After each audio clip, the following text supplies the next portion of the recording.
No todas las verdades deberían descubrirse, porque al hacerlo ya no queda un lugar al cual regresar. El extraño, por Howard Phillips Lovecraft. Desdichado es aquel cuyas memorias de infancia solo le devuelven imágenes de temor y pesadumbre. Desventurado quien, al volver la mirada hacia atrás, encuentra únicamente horas de soledad en salones vastos y sombríos, ocultos tras cortinajes pardos, entre hileras interminables de libros antiguos, o vigilias aterradoras bajo árboles monstruosos y retorcidos, cubiertos de enredaderas que se agitan en silencio sobre lo alto. Tal fue el destino que los dioses dispusieron para mí, yo, el confuso, el estéril, el quebrado, y aún así me aferro con una extraña complacencia a esos recuerdos marchitos cada vez que mi mente amenaza con ir más allá, hacia aquello otro. Ignoro el lugar exacto de mi nacimiento, solo sé que el castillo era infinitamente espantoso. Estaba lleno de corredores oscuros, de techos elevados donde la vista apenas encontraba telarañas y sombras en constante acecho.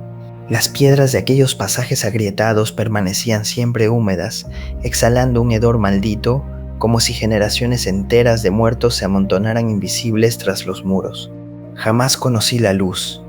Encendía velas y las contemplaba largamente, buscando en su débil llama un consuelo que nunca llegaba. Tampoco el sol brillaba afuera, pues las arboledas siniestras se alzaban por encima incluso de la torre más alta. Solo una torre negra sobresalía del follaje, emergiendo hacia un cielo desconocido, pero estaba casi destruida y el único acceso era un muro escarpado, poco menos que imposible de escalar. Viví allí durante años, o eso creo. No sé medir el tiempo. Alguien debió atender mis necesidades, pero no logro recordar a persona alguna. No recuerdo seres vivos, salvo ratas, murciélagos y arañas, todos silenciosos. Imagino que quien quiera que me cuidara debía ser increíblemente anciano, pues la primera imagen mental que tuve de otro ser humano fue la de alguien semejante a mí, aunque torcido, marchito, corroído por el paso del tiempo, como el propio castillo. Los huesos y esqueletos dispersos en las criptas de piedra bajo los cimientos nunca me parecieron grotescos. Los asociaba con lo cotidiano y los sentía más reales que las figuras coloridas de hombres vivos que aparecían en los libros mohosos. De esos libros aprendí todo cuanto sé. No tuve maestro que me guiara. No recuerdo haber escuchado jamás una voz humana, ni siquiera la mía. Había leído sobre la palabra hablada, pero nunca se me ocurrió hablar en voz alta. Tampoco mi aspecto me preocupaba. No había espejos en el castillo. Por instinto me imaginaba semejante a los jóvenes que veía ilustrados en los libros. Sabía que era joven, aunque apenas recordaba por qué. A menudo yacía durante horas junto al foso putrefacto, bajo los árboles mudos y tenebrosos. Allí soñaba con lo leído, anhelando verme entre gentes alegres, en un mundo bañado por el sol, más allá de aquella floresta interminable. Una vez intenté huir del bosque, pero cuanto más me alejaba del castillo, más densas se volvían las sombras y más cargado el aire de temores crecientes. Preso del pánico, corrí de regreso, temiendo perderme en un laberinto de silencio eterno. Así transcurrieron crepúsculos interminables entre sueños y esperas, sin saber siquiera qué aguardaba, hasta que, en mi negrura absoluta, el deseo de luz se volvió insoportable. Mis manos se alzaron suplicantes hacia la única torre que emergía sobre la arboleda, hundiéndose en el cielo desconocido. Entonces tomé una resolución final. Escalaría la torre, aunque muriera en el intento, porque era mejor vislumbrar el cielo por un solo instante y perecer que vivir eternamente sin haber visto jamás el día. A la luz húmeda del crepúsculo inicié el ascenso por los antiguos peldaños de piedra. Subí hasta el punto donde estos se interrumpían abruptamente y desde allí continué trepando por pequeñas hendiduras apenas suficientes para sostener un pie. La torre era un cilindro rocoso sin escalones, inerte y desolado, negra, ruinosa, infestada por el mudo aleteo de murciélagos espantados, pero más terrible que su aspecto era la lentitud de mi avance. Por más que escalaba, la oscuridad no cedía. Un frío nuevo, antiguo, como de moho embrujado, comenzó a invadirme. Tiritaba preguntándome por qué la claridad no aparecía. Si me hubiera atrevido, habría mirado hacia abajo, pero no lo hice. De pronto tuve la impresión de que la noche había caído súbitamente sobre mí. Palpé a ciegas con la mano libre, buscando el borde de alguna ventana desde la cual calcular mi altura, pero no encontré nada. Tras una ascensión interminable y desesperante, sentí que mi cabeza chocaba contra algo sólido. Comprendí entonces que debía haber alcanzado una terraza o algún tipo de piso.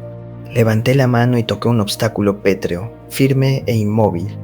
Siguió entonces un rodeo mortal alrededor de la torre, aferrándome a cualquier saliente que la pared viscosa ofreciera. Finalmente hallé un punto donde la barrera cedía y retomé el ascenso. Empujé con la cabeza una losa de piedra, pues ambas manos eran necesarias para sostenerme. No apareció ninguna luz.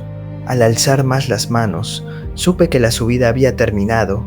La abertura daba una superficie plana, amplia, de mayor circunferencia que la torre inferior. Debía ser el piso de alguna cámara elevada, quizá un observatorio. Me deslicé con cautela, intentando evitar que la pesada losa regresara a su lugar, pero fracasé. El eco de su caída resonó por el recinto mientras yo yacía exhausto sobre la piedra fría. Aún así conservé la esperanza de poder moverla más adelante. Convencido de hallarme a una altura prodigiosa, muy por encima de las odiadas copas del bosque, me incorporé con esfuerzo.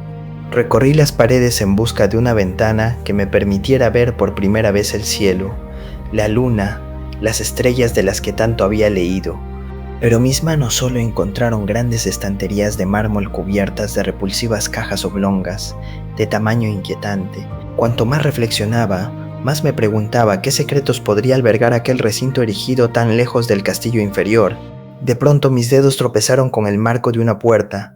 De él pendía una plancha de piedra rugosa cubierta de extrañas incisiones. La puerta estaba cerrada, pero reuní mis fuerzas y la empujé hacia adentro. Entonces me invadió el éxtasis más puro que jamás había conocido. Más allá de una verja de hierro ornamentado, al final de una breve escalinata de piedra, brillaba serenamente la luna llena. Era la primera vez que la veía realmente, fuera de sueños y vagas visiones que nunca me atreví a llamar recuerdos. Seguro ahora de haber alcanzado la cima del castillo, subí con rapidez los pocos escalones que me separaban de la verja, pero una nube cubrió la luna, haciéndome tropezar, y avancé con mayor cautela. Cuando llegué, comprobé que la verja estaba abierta. No me atreví a cruzarla de inmediato, temiendo caer desde la increíble altura que creía haber alcanzado. Entonces la luna reapareció. De todos los impactos posibles, ninguno fue tan demoníaco como el que siguió. Nada de lo que había sufrido antes podía compararse con el horror de lo que mis ojos contemplaron. El espectáculo era tan simple como inconcebible. Donde esperaba ver las copas del bosque desde lo alto, se extendía, al mismo nivel de la verja, la tierra firme. Un paisaje dividido por lajas de mármol y columnas antiguas, dominado por una iglesia de piedra cuyo capitel devastado brillaba espectralmente bajo la luna. Medio inconsciente, empujé la verja y avancé tambaleándome por el sendero de grava blanca que se abría en dos direcciones. Por confusa que estuviera mi mente, el anhelo de luz seguía ardiendo en mí. Ni siquiera el descubrimiento anterior logró detenerme. No sabía, ni me importaba, si aquello era locura, hechicería o un delirio nacido del encierro. Estaba resuelto a perseguir la claridad y la alegría, costara lo que costase. Ignoraba quién o qué era yo. Desconocía mi lugar y mis circunstancias. Sin embargo, mientras avanzaba, una vaga reminiscencia parecía guiar mis pasos. A veces seguía el camino con atención, otras lo abandonaba para internarme en praderas solitarias, donde ruinas dispersas delataban antiguas sendas olvidadas. En cierto punto tuve que cruzar a nado un río rápido, junto a restos de mampostería agrietada y cubierta de musgo, vestigios de un puente desaparecido hacía siglos. Tras más de 2 horas de marcha, alcancé lo que parecía ser mi destino. Ante mí se alzaba un castillo venerable cubierto de hiedra, enclavado en un amplio parque de arboledas espesas. Era inquietantemente familiar y al mismo tiempo extrañamente nuevo. Observé que el foso había sido rellenado y que varias torres que yo conocía habían desaparecido. En su lugar se alzaban arrecientes que confundían la vista. Pero lo que captó mi atención con mayor deleite fueron las ventanas abiertas. De ellas brotaba una luz espléndida, acompañada por ecos de risas y celebración. Me acerqué a una de ellas y miré al interior. Vi un grupo de personas vestidas de manera extraña, conversando animadamente. Jamás había oído voces humanas, por lo que apenas podía adivinar el sentido de sus palabras. Algunos rostros despertaron en mí recuerdos remotos, otros me resultaron completamente ajenos. Impulsado por un arrebato súbito, salté por la ventana y entré en la estancia iluminada. En ese mismo instante, mi mente pasó del punto más alto de la esperanza al abismo del desaliento. La pesadilla se desató sin demora. Apenas crucé el umbral, un terror inesperado y feroz se apoderó de todos los presentes. Los rostros se deformaron por el pánico y de todas las gargantas brotaron alaridos espantosos.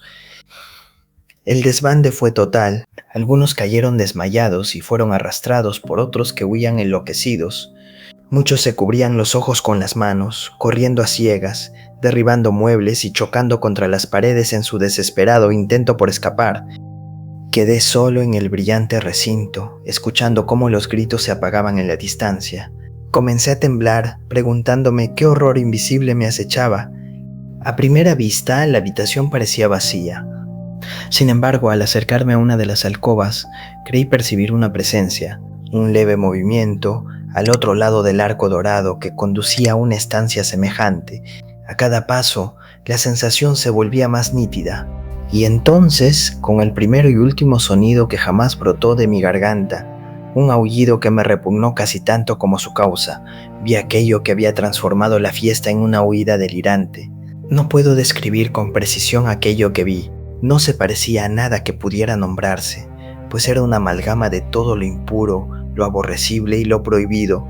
Era una sombra fantasmagórica de podredumbre y ruina, la encarnación viscosa de la decrepitud, una desnudez atroz, como si la tierra misma hubiera fallado en ocultar algo que jamás debió ver la luz. Dios sabe que no pertenecía a este mundo o que había dejado de pertenecerle hacía mucho tiempo. Y sin embargo, con un espanto aún mayor, reconocí en sus rasgos carcomidos una repulsiva semejanza con la forma humana. Entre huesos visibles y carne corrompida persistía una burla de lo que alguna vez fue un hombre. Incluso sus ropas, mohosas y desgarradas, contenían algo indeciblemente familiar que me heló la sangre. Quedé casi inmóvil, aunque no tanto como para no intentar un torpe paso atrás. Pero el hechizo que aquel ser ejercía sobre mí no se rompió. Sus ojos vítreos me mantenían atrapado, incapaz de cerrar los míos. Tras el impacto inicial, la visión parecía difuminarse, pero no desaparecía. Intenté levantar la mano para disipar la imagen, como si así pudiera negarla. El brazo apenas respondió. El esfuerzo, sin embargo, alteró mi equilibrio. Di unos pasos torpes hacia adelante para no caer. Entonces comprendí cuán cerca estaba aquella cosa. Creí percibir su aliento inmundo, pesado, casi audible. Al borde de la locura, extendí la mano con la intención de detenerla. La figura avanzaba lentamente, emergiendo bajo el arco dorado. Mis dedos tocaron algo, una extremidad putrefacta, blanda y fría, extendida hacia mí. No grité, pero sentí como si todos los vampiros infernales que cabalgan los vientos nocturnos hubieran aullado por mí. En ese instante, una avalancha de recuerdos cayó sobre mi mente. Lo comprendí todo. Recordé más allá del castillo y sus árboles. Reconocí el edificio en el que me encontraba y, lo más terrible de todo, supe que era la abominación que se erguía ante mí. Aquella figura impía que me observaba de soslayo apartó sus dedos de los míos, ahora manchados. Pero en el cosmos existe algo más que amargura. Existe también un bálsamo. Ese bálsamo es el olvido. En el horror supremo de aquel instante, olvidé aquello que me había espantado. La memoria que acababa de despertar se disolvió en un caos de imágenes fragmentadas, repetidas, imposibles de ordenar. Como en un sueño mal recordado, abandoné aquel edificio fantasmal y execrado. Eché a correr en silencio bajo la luz de la luna, rápido, ligero, sin volver la vista atrás. Regresé al mausoleo de mármol y descendí los peldaños. Intenté mover la trampa de piedra, pero no se dio. No me afligí por ello. Había aprendido a odiar el viejo castillo y sus árboles retorcidos. Nada de aquello me retenía ya. Ahora cabalgo junto a los fantasmas burlones y cordiales en los vientos nocturnos. Durante el día juego entre las catacumbas de Nefrecá, en el valle oculto y desconocido de Hadot, a orillas del Nilo. Sé que la luz no es para mí, salvo la luz de la luna que cae sobre las tumbas de roca de Neb. Tampoco la alegría me pertenece. Salgo en las innombrables celebraciones de Nitocris bajo la Gran Pirámide, y aún así, en esta nueva y salvaje libertad, agradezco casi la amargura de la alienación, porque aunque el olvido me ha concedido sosiego, no ignoro lo que soy. Soy un extranjero, un extraño para este siglo, y para todos aquellos que aún son hombres. Eso fue lo que supe en el instante en que extendí mis dedos hacia aquella cosa abominable bajo el gran arco dorado, en el momento en que mis dedos tocaron la superficie fría e inexorable del pulido espejo. ¿Cuál crees que es la naturaleza del protagonista del cuento? Comparte tu interpretación en los comentarios y suscríbete para escuchar más relatos de terror. Gracias por escuchar El extraño de Howard Phillips Lovecraft.